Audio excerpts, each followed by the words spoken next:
ꯑꯍꯥꯟꯕ ꯐꯣꯟ ꯄꯥꯏꯔꯛꯄꯗ ꯀꯤꯄꯦꯗ ꯑꯣꯏꯅ ꯄꯥꯏꯔꯛꯄꯔꯥ ꯅꯠꯇ꯭ꯔꯒ ꯀꯩ ꯑꯣꯏꯅ ꯄꯥꯏꯔꯛꯏ? ꯑꯩ ꯑꯍꯥꯟꯕꯗ ꯃꯁꯛ ꯐꯖꯕꯤ ꯀꯣꯏꯒꯗ꯭ꯔꯥ ꯅꯠꯇ꯭ꯔꯒ ꯑꯊꯤꯕꯤ ꯄꯩꯁꯥ ꯄꯥꯏꯕꯤ ꯑꯣꯏꯅ ꯀꯣꯏꯒꯗ꯭ꯔꯥ? ꯍꯧꯖꯤꯛꯇꯤ ꯑꯩ ꯆꯥꯎꯔꯛꯑꯕꯅꯤꯅꯦ ꯏꯁ ꯌꯥꯝ ꯒ꯭ꯌꯥꯟ ꯇꯥꯕ ꯁꯥꯕꯗꯣ. ꯃꯦꯇ꯭ꯔꯤꯛ ꯑꯦꯛꯖꯥꯝꯗ ꯄꯣꯖꯤꯁꯟ ꯌꯥꯎꯈꯤꯕ꯭ꯔꯣ? ꯌꯥꯎꯋꯦ. ꯇꯧꯒꯅꯨ ꯍꯥꯏꯕ ꯊꯕꯛꯇ ꯑꯃ ꯅꯪꯅ ꯇꯧꯒꯅꯨ ꯍꯥꯏꯔꯗꯤ ꯑꯩ ꯇꯧꯔꯅꯤ ꯍꯥꯏꯕꯒꯤ ꯑꯅꯤꯁꯤ ꯃꯅꯨꯡꯗ ꯁꯤꯒꯨꯝꯕ ꯋꯥꯔꯤꯁꯦ ꯍꯪꯒꯅꯨ. ꯀꯔꯝꯕꯅ ꯍꯦꯟꯅ ꯅꯨꯡꯁꯤ ꯀꯥꯏꯅ ꯍꯥꯏꯕꯁꯦ ꯑꯗꯨꯗ ꯑꯣꯖꯥꯅ ꯐꯥꯈꯤꯕ ꯑꯃꯗꯤ ꯌꯥꯎꯋꯦ. ꯀꯩꯅꯣ ꯅꯣꯏ ꯇꯩꯗ ꯇꯧꯔꯒ ꯁꯤꯔꯅꯤ ꯍꯥꯏꯕꯗꯨꯒꯤ ꯋꯥꯈꯜꯗ ꯄꯥꯈꯠꯇꯅ ꯑꯦꯛꯖꯥꯝꯗ ꯆꯤꯠ ꯇꯧꯕꯒꯤ ꯇꯦꯛꯅꯤꯛꯁ ꯈꯔ ꯇꯥꯛꯂꯛꯑꯣꯌꯦ. ꯅꯨꯄꯤ ꯑꯃꯒꯤ ꯃꯒꯨꯟ ꯁꯤꯒꯨꯝꯕ ꯃꯒꯨꯟ ꯃꯔꯥꯡꯒꯤ ꯑꯌꯨꯛꯀꯤ ꯁꯛꯁꯨ ꯑꯩꯁꯦ ꯃꯥꯏꯁꯦ ꯉꯔꯥꯡ ꯅꯨꯡꯗꯥꯡꯁꯦ ꯃꯥꯏ ꯇꯥꯍꯧꯗ꯭ꯔꯦꯕ. ꯀꯩꯒꯤꯅꯣ ꯍꯥꯏꯕ ꯃꯇꯝꯗ ꯑꯩꯈꯣꯏꯒꯤ ꯐꯃꯨꯡꯗ ꯍꯤꯞꯄꯒ ꯐꯣꯟ ꯌꯦꯡꯉꯒ ꯚꯤꯗꯤꯑꯣ ꯌꯦꯡꯉꯒ ꯑꯃ ꯂꯣꯊꯔꯛꯄꯤ ꯂꯩꯇ꯭ꯔꯥ. ꯑꯗꯩ ꯑꯗꯨꯝ ꯍꯧꯒꯠꯅꯤꯡꯗꯕꯤ ꯑꯗꯨꯝ ꯇꯨꯝꯁꯤꯟꯈ꯭ꯔꯦꯕꯀꯣ. ꯑꯗꯨꯗꯒꯤ ꯑꯩ ꯉꯔꯥꯡ ꯃꯥꯁꯀꯔꯥ ꯇꯩꯕꯒꯤ ꯂꯣꯏꯅ ꯆꯥꯏ ꯂꯩꯔꯦ. ꯑꯗꯣ ꯑꯩꯒꯤ ꯐꯦꯁ ꯋꯥꯁ ꯃꯥꯏ ꯐꯖꯅ ꯇꯥꯊꯣꯛꯈꯤꯒꯦ.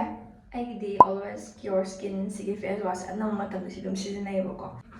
ꯃꯦꯀꯞꯁꯦ ꯃꯌꯥꯝ ꯇꯧꯁꯟꯈꯤꯕꯕꯨꯗꯤ ꯅꯠꯇꯦ. ꯈꯔ ꯃꯥꯁꯀꯔꯥꯒꯨꯝꯕ ꯈꯔ ꯀꯩꯒꯨꯝꯕ ꯂꯩꯕꯗꯣ ꯑꯗꯨꯗꯨꯒꯤꯅꯤ.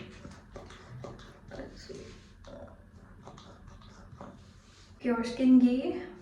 Gentle ꯀ꯭ꯂꯦꯟꯁ face wash. ꯃꯥꯏ ꯇꯥꯊꯣꯛꯑꯦ ꯂꯣꯏꯔꯦ ꯅꯥꯜꯂꯦ. ꯑꯗꯣ ꯑꯩꯅ ꯉꯔꯥꯡ ꯃꯥꯏ ꯇꯥꯗꯦ ꯍꯥꯏꯗꯣ ꯑꯐꯕ ꯄꯣꯠꯇꯤ ꯅꯠꯇꯦ. ꯃꯥꯏꯗꯤ ꯑꯗꯨꯝ ꯇꯥꯒꯗꯕꯅꯦ. ꯑꯌꯨꯛ ꯅꯨꯡꯗꯥꯡ ꯑꯗꯨم ꯇꯥꯒꯗꯕꯅꯦ. ꯌꯥꯝ ꯀꯥ ꯍꯦꯟꯅ ꯇꯥꯕꯁꯨ ꯐꯠꯇꯦ ꯍꯥꯏꯅꯩꯗꯅꯀꯣ. ꯑꯌꯨꯛ ꯅꯨꯡꯗꯥꯡꯁꯦ ꯀꯝꯄꯜꯁꯔꯤ ꯇꯥꯒꯗꯕꯅꯦ. ꯑꯗꯣ ꯑꯩꯁꯤꯅ ꯑꯃꯨꯛꯀ ꯁ꯭ꯀꯤꯟ ꯀꯦꯌꯔꯁꯦ ꯇꯧꯋꯤ. ꯑꯗꯨ ꯇꯥꯔꯒꯁꯨ ꯍꯦꯛꯇ ꯁ꯭ꯀꯤꯟ ꯀꯦꯌꯔ ꯐ꯭रिꯛ ꯍꯥꯏꯇꯥꯔꯦꯅꯦ. ꯑꯗꯨꯃꯛꯇꯤ ꯅꯠꯇꯦꯕꯀꯣ. ꯑꯗꯨꯗꯨꯅ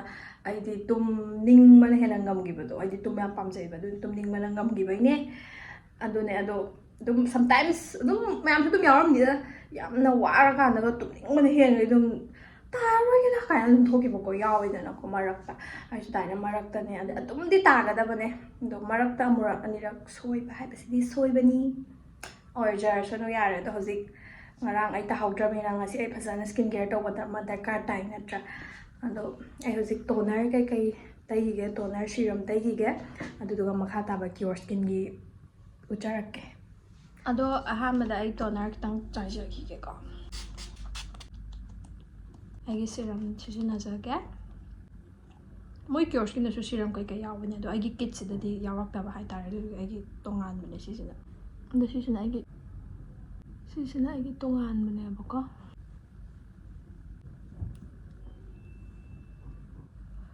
ꯁꯤ ꯉꯥꯛꯇꯪ ꯁꯤꯔꯝꯁꯦ ꯉꯥꯛꯇꯪ ꯑꯦꯕꯖꯣꯔꯞ ꯇꯧꯖꯈꯤꯁꯅꯨ.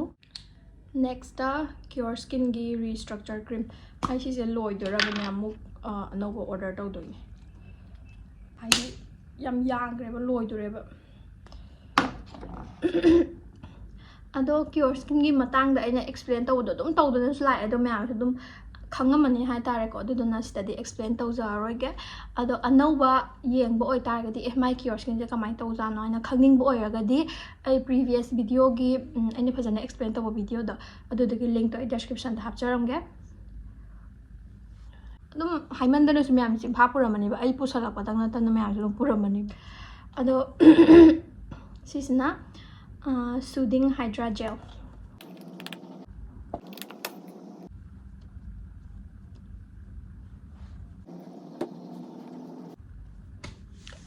ꯑꯩꯒꯤ ꯗꯦꯁꯦ ꯁ꯭ꯇꯥꯔꯠ ꯇꯧꯗꯣꯔꯕꯅꯤꯅ ꯑꯣꯜꯋꯦꯁ ꯁꯟꯁꯀ꯭ꯔꯤꯟ. ꯁꯤꯁꯦ CureSkinꯒꯤ ꯃꯤꯅꯔꯦꯜ ꯁꯟꯁꯀ꯭ꯔꯤꯟ ꯖꯦꯜ ꯀꯣ. ꯁꯤꯒꯤꯁꯤꯗ SPF 30 ꯌꯥꯎꯋꯦ. ꯑꯗꯨꯒ PA+++ ꯋꯤꯠ ꯖꯤꯡ ꯑꯣꯛꯁꯥꯏഡ് ꯄ꯭ꯔꯤꯕꯥꯏꯑꯣꯇꯤꯛꯁ ꯍꯥꯏ. ꯁꯤ ꯇꯩꯁꯜꯂꯅꯤ.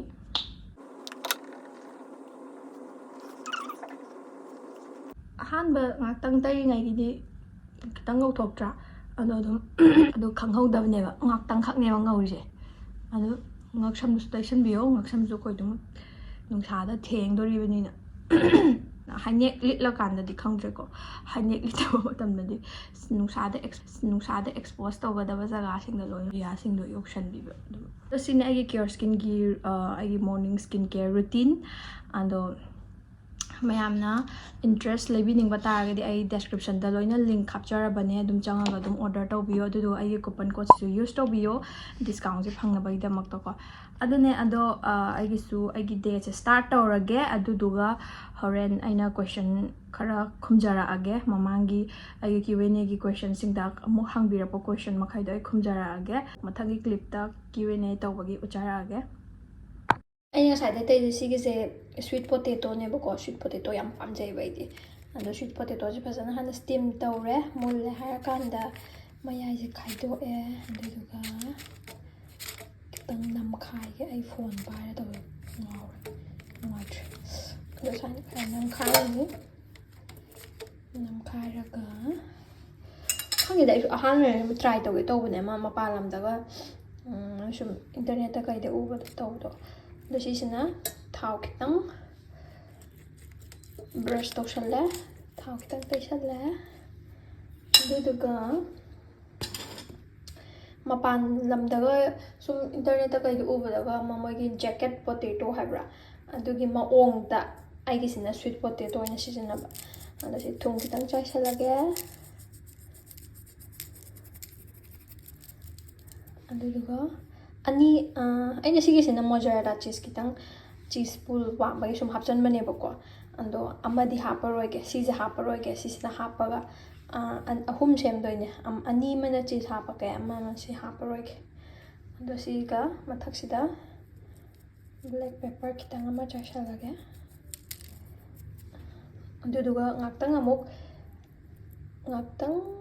ꯃꯤꯅꯤꯠ ꯀꯨꯏꯗꯕꯤꯗꯀꯣ ꯑꯃꯨꯛ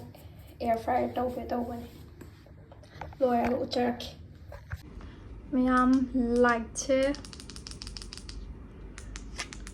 ꯉꯥꯟꯃꯜꯂꯁꯨ ꯌꯥꯝ ꯊꯤꯗ ꯍꯧꯖꯤꯛꯀꯤ ꯁ꯭ꯋꯤꯠ ꯄꯣꯇꯦꯇꯣꯗꯣ ꯑꯩꯅ ꯍꯥꯞꯆꯜꯂꯝꯃꯦꯕꯀꯣ ꯃꯤꯅꯤꯠ 10ꯃꯨꯛ ꯑꯗꯣ ꯉꯥꯛꯇꯪ ꯉꯥꯏꯕ ꯑꯣꯏꯅ ꯀ꯭ꯋꯦꯁꯟ ꯑꯟꯁꯔꯁꯦ ꯑꯗꯨꯝ ꯈꯨꯝꯕ ꯍꯧꯔꯛꯑꯒꯦ ꯃꯃꯥꯡꯒꯤ ꯏꯀꯨꯏ ꯀꯨꯏꯗ꯭ꯔꯤꯀꯥꯟꯗ ꯀ꯭ꯋꯦꯁꯟ ꯑꯟꯁꯔꯒꯤ ꯚꯤꯗꯤꯑꯣ ꯑꯃ ꯊꯥꯒꯠꯈꯤꯕꯗꯣ ꯑꯗꯨꯒꯤ ꯚꯤꯗꯤꯑꯣꯗ ꯑꯩꯅ ꯁꯥꯎꯗ꯭ꯔ ꯃꯌꯥꯝꯗ ꯅꯥꯇꯩ ꯆꯥꯕ ꯀ꯭ꯋꯦꯁꯟ ꯑꯝꯇ ꯍꯪꯉꯛꯇꯦꯅ ꯑꯗꯨꯒꯤ ꯚꯤꯗꯤꯑꯣꯗꯨꯗ ꯑꯩꯅ ꯀ꯭ꯋꯦꯁꯟ ꯅꯨꯡꯉꯥꯏꯕ ꯍꯪꯉꯛꯑꯣꯅ ꯍꯥꯞꯈꯤꯕꯗꯣ ꯑꯗꯨꯒꯤ ꯚꯤꯗꯤꯑꯣꯗꯨꯗ ꯀ꯭ꯋꯦꯁꯟ ꯈꯔꯗꯤ ꯍꯪꯉꯛꯈꯤꯕꯅꯦꯕꯀꯣ ꯑꯗꯨꯝ comment section da ando adudugi comment section da hangakhiba question sing do adudugi answer pirake tawbane bako ngasi se ado ay adum khuma age mathang mathang ahan bagi question se mai maming se mayam hai haira thame bako mal hangi ba question je pura question kun ne man hangi je ma hai je che khumbidre o haire aduduga number 1 da che gi friend kya subage haibako aigi friend aigi tinaba masing se kya subage habise aigi friend circle se yamna di chawte ado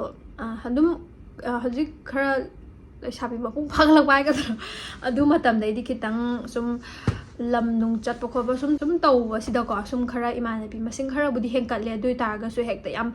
yam bado oide aina sum khanbada close mak natraga su khara toina tinaba unaba imanabi hai taragadi moi 8-9 yam close oibana 3-4 muktang ne bako 3-4 muktang ne aduga adum khara nakna dum tinaba hairagana 8-9 aduga khara dum imanabi ne haiba gumba sina dum 10 mukumba 10 naino oi khane adune tinbudi tinaraga su aine close oina khanjaba hai sum luna khanjaba hai gadra adugumba su kya kana yam debako chegi iche naw kya no haibidu di hai khre maming haibiramo haiba aigi iche naw se aigi mathakta nupa ma nupi ma leibako aigi iche gi maming na susma kawe aigi yambai maming na peter kawe adune aduduga chegi best friend kanano aigi best friend di simani haiba laite moi aina sum luna khanjaba da moi 3-4 di lai aina haiba to adudune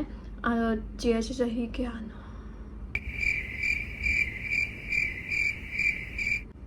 I hana sahi se am haijaning ame ai sahi hendak si sure ai hendi si sure ano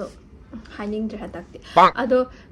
Michael ga Kim Mary se kai dai no hai Michael ga Kim Mary se Loktak project ki chiru ta ba khun ai kyan di sab ai maming di sab sang khang dra adu dai ne ba ko nang na khwai dagi harau ba se kari no ai na khwai dagi harau ba se kaino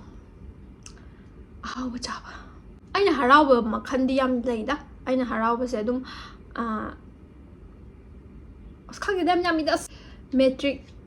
metric exam da position yawgi bro yawe metric exam da ai dum ta seng na hai to ke metric exam da ai yam son ba ha ge hekta fail oi bidi oi gi de ko second division ꯑꯗꯨꯗꯨꯒ 12ꯇꯅ first division ꯌꯥꯎꯔꯛꯑꯦ ꯃꯥꯏ ꯀꯣꯏꯁꯟ ꯌꯥꯝ ꯌꯥꯝꯃꯦ ꯀꯩ game ꯁꯥꯟꯅꯒꯦ ꯀꯩ ꯁ꯭ꯀꯨꯜꯗ ꯇꯝꯂꯛꯀꯦ favourite colour ꯀꯩꯅꯣ ꯑꯩꯒꯤ ꯐꯦꯚꯣꯔꯥꯏꯠ ꯀꯂꯔꯗꯤ ꯕ꯭ꯂꯦꯛꯀ ꯄꯤꯡꯛ ꯑꯗꯨꯗꯨꯒ ꯔꯣꯍꯤꯠ ꯆꯍꯤ ꯀꯌꯥ ꯁꯨꯔꯒꯦ ꯔꯣꯍꯤꯠꯀꯤ ꯆꯍꯤꯁꯦ ꯑꯩꯅ ꯑꯃ ꯍꯜꯂꯦ ꯃꯉꯣꯟꯗꯒꯤ ꯔꯣꯍꯤꯠꯀ ꯃꯥꯔꯇꯤꯅꯥ ꯑꯩꯈꯣꯏ ꯑꯍꯨꯝꯁꯦ ꯆꯍꯤ ꯑꯃꯃꯝ ꯍꯟꯅꯩ ꯃꯥꯔꯇꯤꯅꯥꯗꯒꯤ ꯔꯣꯍꯤꯠꯅ ꯑꯃ ꯍꯟꯕ ꯔꯣꯍꯤꯠꯇꯒꯤ ꯑꯩꯅ ꯑꯃ ꯍꯟꯕ ꯃꯥꯔꯇꯤꯅꯥꯗꯒꯤ ꯑꯩꯅ ꯑꯅꯤ ꯍꯟꯕ ꯑꯗꯨꯃꯥꯏꯅ ꯑꯣꯏꯀꯣ ꯑꯗꯨꯗꯨꯒ ꯌꯨꯝ ꯅꯛꯅꯕ꯭ꯔꯣ ꯍꯥꯏꯌꯦ ꯔꯣꯍꯤꯠ ꯃꯥꯔꯇꯤꯅꯥ ꯑꯩꯈꯣꯏ ꯔꯣꯍꯤꯠꯀ ꯍꯥꯏꯕ ꯃꯥꯜꯂꯦ ꯃꯥꯏꯁꯦ ꯔꯣꯍꯤꯠꯀ ꯌꯨꯝ ꯅꯛꯅꯩ ꯍꯥꯟꯅꯅ ꯍꯦꯟꯅ ꯅꯛꯅꯔꯝꯃꯦ ꯑꯗꯣ ꯃꯣꯏ ꯍꯤꯡꯒꯣꯜ ꯈꯤꯇꯪ ꯃꯃꯥꯡꯗ ꯆꯈꯠꯂꯒ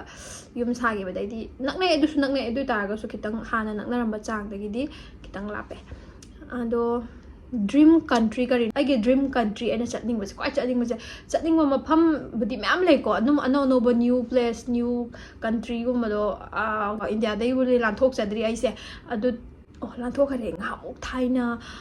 ꯃ꯭ꯌꯥꯟꯃꯥꯔ ꯕꯔꯃꯥ ꯆꯠꯄꯗ ꯂꯥꯟꯊꯣꯛꯈ꯭ꯔꯦ ꯑꯗꯨꯗ ꯍꯦꯟꯅ ꯏꯟꯗꯤꯌꯥꯗ ꯂꯥꯟꯊꯣꯛꯆꯗ꯭ꯔꯤ ꯑꯗꯣ ꯑꯩꯒꯤ ꯗ꯭रीꯝ country ꯑꯩꯅ ꯈ꯭ꯋꯥꯏ ꯆꯠꯅꯤꯡꯕꯗꯤ ꯌꯥꯝ ꯌꯥꯝꯃꯦꯀꯣ ꯑꯗꯣ ꯑꯩꯅ ꯅꯝꯕꯔ ꯇꯣꯞ ꯄ꯭ꯔꯥꯏꯌꯣꯔꯤꯇꯤꯗ ꯑꯩꯅ ꯊꯝꯕꯁꯦ ꯐꯥꯔꯁꯇ ꯖꯄꯥꯟꯁꯦ ꯌꯥꯝ ꯆꯠꯆꯅꯤꯡꯉꯦ ꯑꯗꯨꯗꯨꯒ ꯁꯦꯀꯦꯟꯗꯅ ꯀꯣꯔꯤꯌꯥ ꯊꯥꯔꯠꯇꯅ ꯑꯗꯨ ꯑꯇꯥ ꯈꯪꯗꯦ ꯃꯌꯥꯝ ꯂꯩꯈꯔꯦ ꯑꯗꯨꯗꯨꯒ ꯈ꯭ꯋꯥꯏꯗꯒꯤ ꯍꯔꯥꯎꯈꯤꯕꯁꯦ ꯁꯕꯁꯀ꯭ꯔꯥꯏꯕꯔ ꯀꯌా ꯁꯨꯕꯗꯅꯣ ꯁꯤꯗꯤ ꯑꯩꯅ ꯁꯨꯝ ꯈꯟꯕꯗ ꯌꯨꯇ꯭ꯌꯨꯕꯔꯁꯤꯡꯒꯤ ꯈ꯭ꯋꯥꯏꯗꯒꯤ ꯍꯔꯥꯎꯈꯤꯕ ꯁꯕꯁꯀ꯭ꯔꯥꯏꯕꯔꯁꯤ ꯍꯤꯠ ꯇꯧꯔꯦ ꯍꯥꯏꯅ ꯍꯔꯥꯎꯈꯤꯕꯁꯦ ꯌꯨꯇ꯭ꯌꯨꯕꯔꯁꯤꯡꯒꯤꯗꯃꯛꯇꯗꯤ 1K ꯁꯤ ꯑꯣꯏꯒꯅꯤ ꯍꯥꯏꯅ ꯈꯟꯖꯩ 1K ꯁꯤꯅ ꯑꯣꯏꯒꯅꯤ ꯑꯗꯨꯝ ꯐꯥꯔꯁꯇꯗꯤꯀꯣ 1K ꯁꯤꯅ ꯑꯍꯥꯟꯕꯁꯨ ꯑꯣꯏꯕꯅꯤꯅꯀꯣ ꯑꯩꯈꯣꯏ ꯌꯥꯝ ꯍꯔꯥꯎꯖꯩꯕ 1K ꯌꯧꯕ ꯃꯇꯝꯗ ꯑꯗꯨꯛꯀꯤ ꯃꯇꯤꯛ ꯍꯔꯥꯎꯖꯩ ꯑꯗꯨꯗꯨꯒ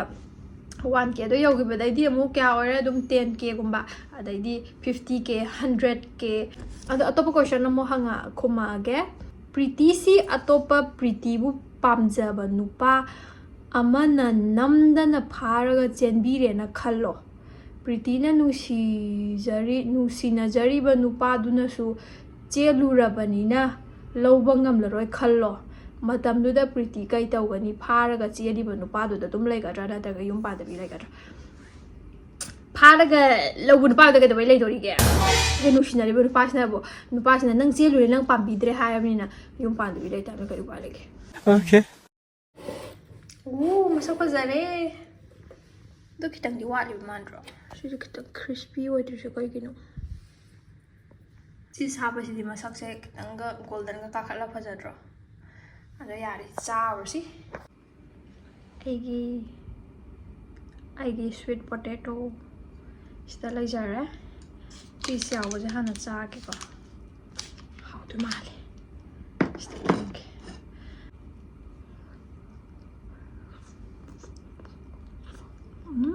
hawa adi sweet potato si yang pamjai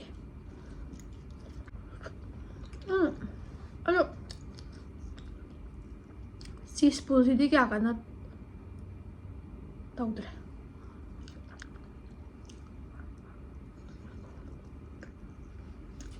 hawa adi mahau di am ka hen hapkatpa budi nate dum sirf thau kitang tairaga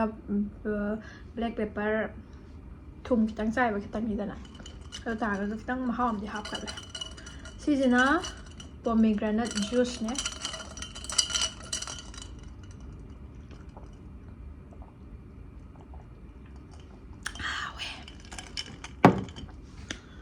okay makha taba question home tour tawbira oche ko adu che nataba khwaidagi pamjaba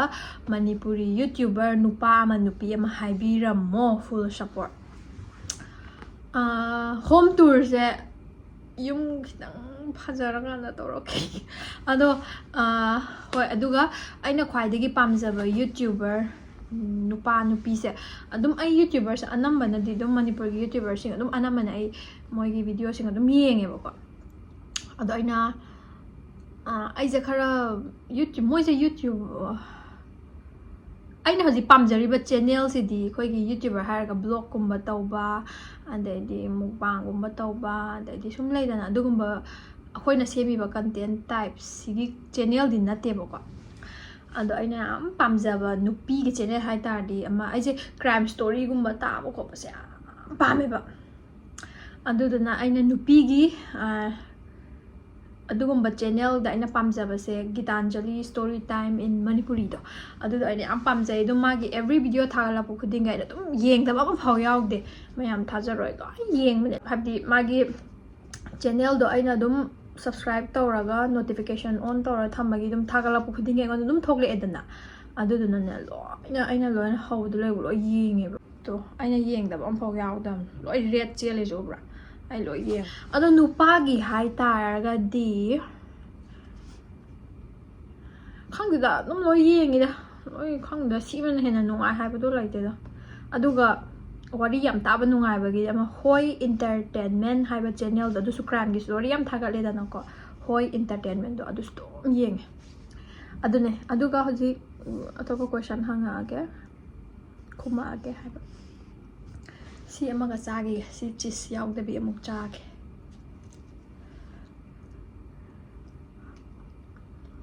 hawaya thau de chala black pepper cha samane ma haw thina haw ko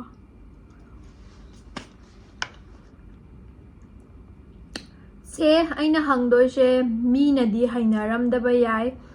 haidi akhoi society da nokna doi da tawbanina ado che kai gumba che na angang da egi angang da LGBTQ already support tawgadra aduga hoji hoji akhoi ge society na yengliba mit yeng se che na kai khalle haibko sugumba ye aigi oiba opinion dum hairaga society gi di ai hajar aroge di wangang ba haitabani na kai gumba soido khare yam talle kai gumba aigi angang duna nupi po agana kai gumba mana nupai mo ong tawren khalo nupa po agana kai gumba mana nupi gi mo ong tawren khalo adum ai di dum khangde akhoi thaina gi akhoi gi mamang gi generation gi hanjing ji di kama hata moi wakhalda adu se phattana oina uidana ko ado akhoi gi generations da de dugumba do loina learn tawraga la mina si phai si phate do khangabani na aidi dum kaisu kai da bang khale hadi ma masagi ne da nako mi manung da phaujaba ihul ne masagi mai masagi manung da gi tawrakpani na tawsanaba na tabani na kaidi upai le khangde kama hai doino mai manung da gi oiba pot ni da na aduduna koina phana thingura ju kaisu thingma ngamoi ba ko aduduna dum masada chachai dum chachasani na khale aidi dum aidi dum kasu khande da dum kimeri ho jo jing akhoi kimeri do hama je hana di masam gumba kasu ka amde da ko nupai type ta dum nupi type ta masam do ka amme du taraga su kai hai ma se nupi ki type ta hana masam mana ka am taraga su ko khak pai yam sang di khak te ko dum sai do gumba lai taraga su ma se dum nupai mo dum tawe ko khamra ha de ho dum myam ru dum video de yeng dum khangam ni dum khara nupa gi mo ong dum tawe ko ano magi hantak se ma se na sa hantak ki chahi amani se di ma se masa mathanda kamau to baga hai dai ne adumaina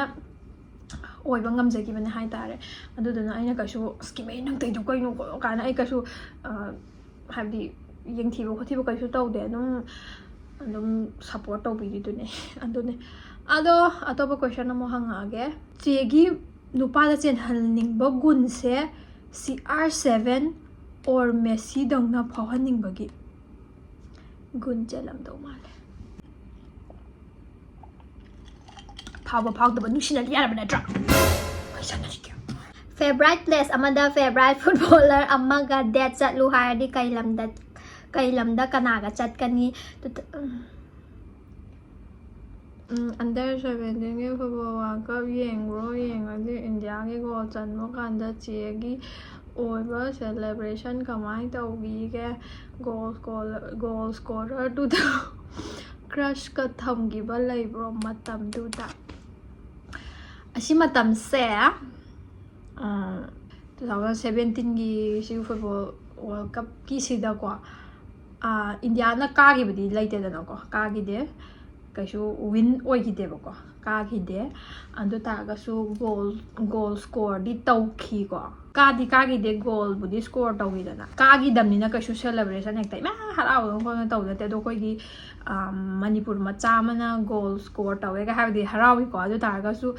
goal scorer du da crush ka thamgi ba laibra ha sai matam da goal scorer du is crush thamgi ba kaisu laite tasing hai ba kaisu laiti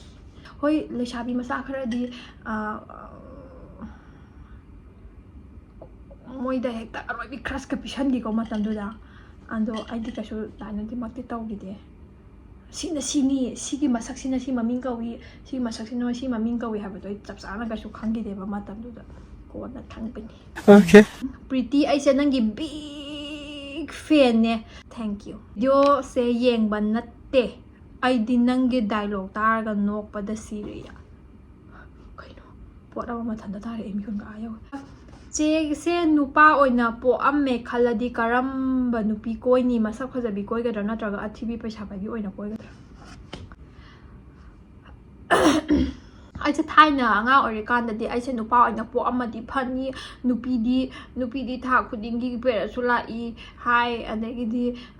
ꯑꯉꯥꯡꯁꯨ ꯄꯣꯛꯏ ꯍꯥꯏ ꯑꯉꯥꯡ ꯄꯣꯛꯄꯗ ꯌꯥꯝꯅ ꯋꯥꯏ ꯍꯥꯏ ꯀꯥꯏꯔꯒ ꯌꯥꯝꯅ ꯀꯗꯥꯏꯅ ꯑꯗꯨꯒꯨꯝꯕ ꯃꯌꯥꯝꯗꯣ ꯄꯤꯛꯏꯀꯥꯟꯗꯅꯤꯀꯣ ꯍꯥꯏꯁꯦ ꯑꯗꯨ ꯃꯌꯥꯝꯗꯣ ꯀꯤꯖꯕꯩꯀꯣ ꯅꯨꯄꯥ ꯑꯣꯏꯅ ꯄꯣꯛꯑꯝꯃꯗꯤ ꯐꯅꯤ ꯀꯥꯏꯅ ꯈꯜꯂꯦꯕꯀꯣ ꯑꯗꯣ ꯍꯧꯖꯤꯛꯇꯤ ꯑꯩ ꯆꯥꯎꯔꯛꯑꯕꯅꯤꯅ ꯌꯥꯝ ꯒ꯭ꯌꯥꯟ ꯇꯥꯕ ꯁꯥꯕꯗꯣ ꯑꯗꯨꯝ ꯕꯥꯞꯁꯦ ꯇꯥꯔꯛꯑꯕꯅꯤꯅꯀꯣ ꯅꯨꯄꯤ ꯑꯣꯏꯅ ꯄꯣꯛꯑꯝꯕꯁꯦ ꯌꯥꯝꯅ ꯆꯥꯎꯊꯣꯛꯆꯩ ꯍꯥꯏꯅ ꯈꯜꯂꯦ ꯍꯧꯖꯤꯛꯇꯤ ꯑꯩ ꯏꯁꯥꯃꯛ ꯅꯨꯄꯤ ꯑꯣꯏꯅ ꯄꯣꯛꯆꯔꯝꯕꯁꯦ ꯌꯥꯝ ꯆꯥꯎꯊꯣꯛꯆꯩ ꯅꯨꯄꯥꯁꯤꯡꯁꯨ ꯃꯣꯏ ꯅꯨꯄꯥ ꯑꯣꯏꯅ ꯄꯣꯛꯑꯝꯕꯁꯦ ꯆꯥꯎꯊꯣꯛꯆꯔꯝꯒꯅꯤ ꯑꯩꯁꯨ ꯅꯨꯄꯤ ꯑꯃ ꯑꯣꯏꯅ ꯄꯣꯛꯑꯝꯕꯁꯦ ꯌꯥꯝ ꯆꯥꯎꯊꯣꯛꯆꯩ ꯀꯔꯝꯕ ꯅꯨꯄꯤ ꯃꯁꯛ ꯐꯖꯕꯤ ꯀꯣꯏꯒꯗ꯭ꯔꯥ ꯅꯠꯇ꯭ꯔꯒ ꯑꯊꯤꯕꯤ ꯀꯣꯏꯒꯗ꯭ꯔꯥꯕ ꯑꯩꯅ ꯅꯨꯄꯥ ꯑꯣꯏꯔꯝꯃꯗꯤ ꯄ꯭ꯔꯤꯇꯤ XOXO ꯀꯣꯏꯒꯅꯤ ꯉꯥꯡꯉꯤꯉꯩꯗ ꯆꯥꯕꯒ ꯂꯣꯏ ꯀꯥꯎꯋꯦ ꯍꯥꯎꯗꯤ ꯊꯤꯅ ꯍꯥꯎꯔꯦ ꯆꯦ ꯄ꯭ꯔꯤꯇꯤꯒꯤ ꯌꯨꯇ꯭ꯌꯨꯕ ꯆꯦꯅꯦꯜꯁꯦ ꯃꯅꯤꯄꯨꯔ ꯒꯣꯚꯔꯃꯦꯟꯠꯅ 10 lakhsꯇ ꯂꯩꯔꯒꯦ ꯍꯥꯏꯔꯛꯑꯗꯤ ꯆꯦ ꯄ꯭ꯔꯤꯇꯤꯅ ꯌꯥꯒꯗ꯭ꯔꯥ ꯌꯥꯔꯣꯏꯗ꯭ꯔꯥ ꯌꯥꯏ ꯑꯣꯔ ꯌꯥꯗꯦ ꯍꯥꯏꯕꯒꯤ ꯃꯔꯝꯁꯨ ꯍꯥꯏꯕꯤꯔꯝꯃꯨ I always admire your videos thank you ꯒꯣꯚꯔꯃꯦꯟꯠꯗ lakh 10ꯗ ꯑꯩꯒꯤ ꯆꯦꯅꯦꯜꯁꯦ ꯌꯣꯟꯊꯣꯛꯈꯤꯒꯗꯕ ꯁꯔꯨꯛꯄꯨꯗꯤ ꯑꯩꯒꯤ ꯆꯦꯅꯦꯜꯁꯦ ꯑꯗꯨꯝ ꯌꯣꯛꯈꯠꯂꯒ ꯂꯥꯛ ꯇꯥꯟꯕꯗꯨꯅ ꯐꯩ ꯅꯠꯇ꯭ꯔꯣ ꯀ꯭ꯋꯦꯁꯟ ꯑꯃ ꯂꯩꯔꯦ ꯕꯦꯝꯃ ꯃꯅꯤꯄꯨꯔ ꯍꯥꯏ ꯃꯥꯅ ꯍꯪꯉꯛꯄꯁꯦ ꯆꯦ ꯑꯍꯥꯟꯕ ꯀ꯭ꯋꯦꯁꯟꯗ ꯆꯦꯁꯦ ꯑꯍꯥꯟꯕ ꯐꯣꯟ ꯄꯥꯏꯔꯛꯄꯗ ꯀꯤꯄꯦꯗ ꯑꯣꯏꯅ ꯄꯥꯏꯔꯛꯄꯔꯥ ꯅꯠꯇ꯭ꯔꯒ ꯀꯩ ꯑꯣꯏꯅ ꯄꯥꯏꯔꯛꯏ ꯑꯩ ꯑꯍꯥꯟꯕꯗ ꯀꯤꯄꯦꯗ ꯇꯨꯃꯤꯟꯅ ꯍꯨꯔꯥꯜꯂꯒ ꯄꯥꯏꯔꯛꯑꯦ ꯑꯗꯨꯒ ꯑꯅꯤꯁꯨꯕꯗ ꯆꯦꯅ ꯀ꯭ꯂꯥꯁ 9, 10 ꯀꯥꯕ ꯑꯗꯥꯏꯗ ꯅꯨꯄꯥ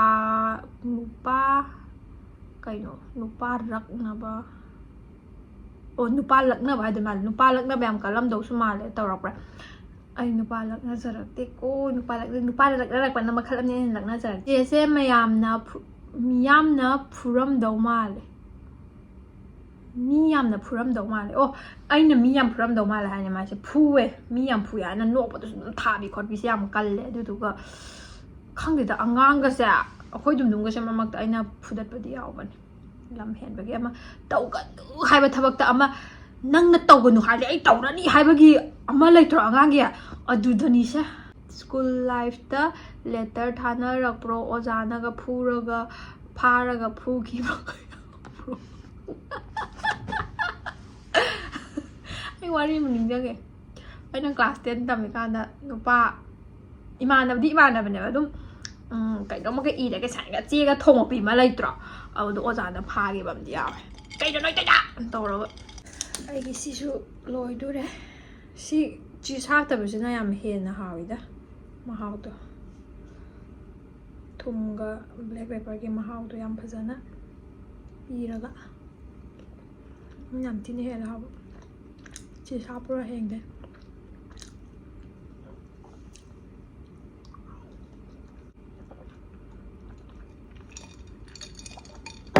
ꯑꯗꯨꯒ ꯁꯤꯗ ꯍꯦꯟꯊꯣꯏꯅꯁꯨ ꯍꯪꯉꯛꯑꯦ ꯆꯦ ꯅꯪ ꯋꯥꯔꯤ ꯇꯥꯕ꯭ꯔꯣ ꯀꯩ ꯋꯥꯔꯤ ꯇꯥꯔꯤꯒꯦ ꯍꯧꯖꯤꯛ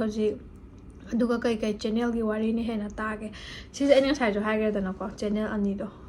ꯍꯣꯏ ꯏꯟꯇꯔꯇꯦꯟꯃꯦꯟ ꯍꯥꯏꯕꯗꯨꯒ ꯍꯥꯏꯗꯤ ꯀ꯭ꯔꯥꯏꯝ ꯋꯥꯔꯤꯅ ꯄꯥꯝꯃꯦꯕ ꯑꯗꯨꯗꯨꯒ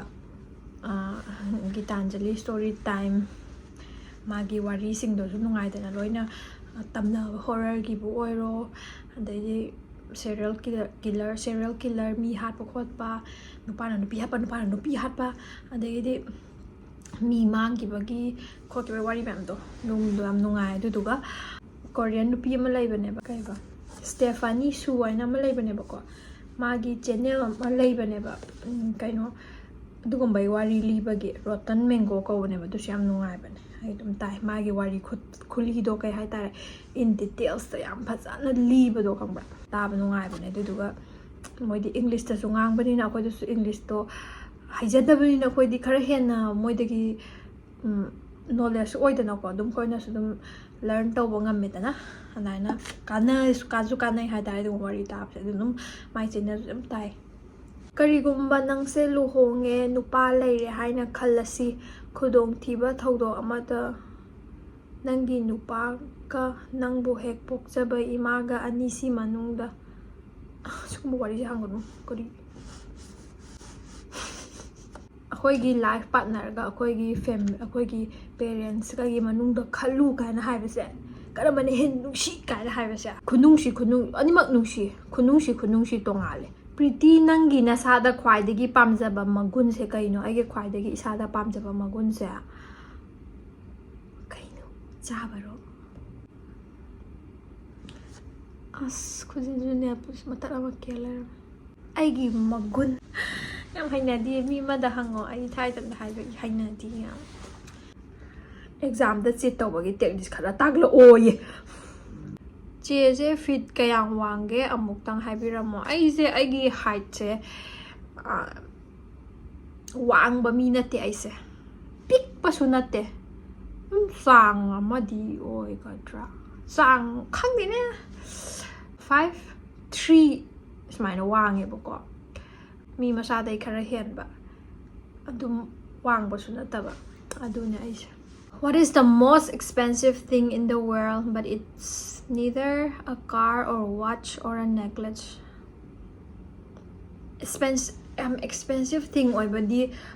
nungshibado nate expensive ti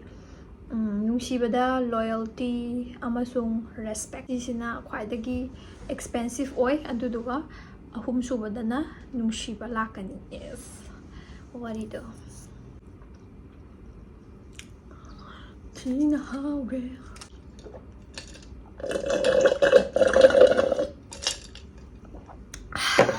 Pretty se 1 week ki manungda sirani khalloba kai thabak tawramni haibiyu ne mi je sirani haibje kanasu ai hantak sirdamne ai du tawardamne je kanasu tamba ngamba kanasu nate dana ko ado saina ai je hantak hapta da sirani kaina khang taragadi kai thabak tawrambadi laina sirani haibdu wakhala pakhatana tawi amo phadenge da sido mal chena dum se kyamuk yamna nungsige haibiramo hai dum de adu kimatik nungsi akoi gi hadi dum poktrikanda aina akoi imungi khwai angang oramedana ko aigi makhada angang aphau lerakte dana mana ahanbani dana duduna yam nungsiyebako aduduga kai hai tare aina hojik smaina ga yumdai ga lapma leibase mana bebe nang khala khiroi tro hala o ka habis engonda nungsibade amna hangbra yumda dum khangan hanning ba adumusu sta leibus muk nungai ba lamang tawi nupi amagi magun sukuma magun marangge ai yam ngang ba haita ba sukuma matang ngang ngung soi gra di mu kijai ba da nupi je larik hairaga sukwa larik haiba nupi laisu khangda bayam lei adumaina tawbasi madi nupi du magun am yaudra ko mal phana larik haisuna laisu yaga kai magun no natra adugumam leire larik phana haigara hairogera laisu khangwa ma darkar tai nupi bo agera nupa bo agera sidi mi pung khuding gi ne aduduga aphaba thaba khuding makta dum haijanba se darkar tai na khalle nupi ma oiba gi magunda aise am kya ta basabado Chiru marol soidana lonba khara hairamdau male sentence ahum khak lonbiro o arthur so habiro chiru marol ja haiti aina hayu yangmo tang hai bi kaino haiba natro adade hen haite yangmonim korea maron gaman mayamna ai interesting oibro oidaba khangdaba video sibu yengbibai da mak loi hawe yengbibai da mak ta thagat chali mathangi video da mu aina kamai tawsi ke dum habiro mayamna su comment ko ando mathangi video da mu thengnarsi ngasi ge oinadi like subscribe tawiramo aduga comment su tawi ai do phone da wanga na battery do ta thokraba ado ngasi video se yengbibai loi phaw yengbibai da makta yam thagat chari like subscribe comment to biramo duga mathang video da mu thengnarasi ko mayam bye bye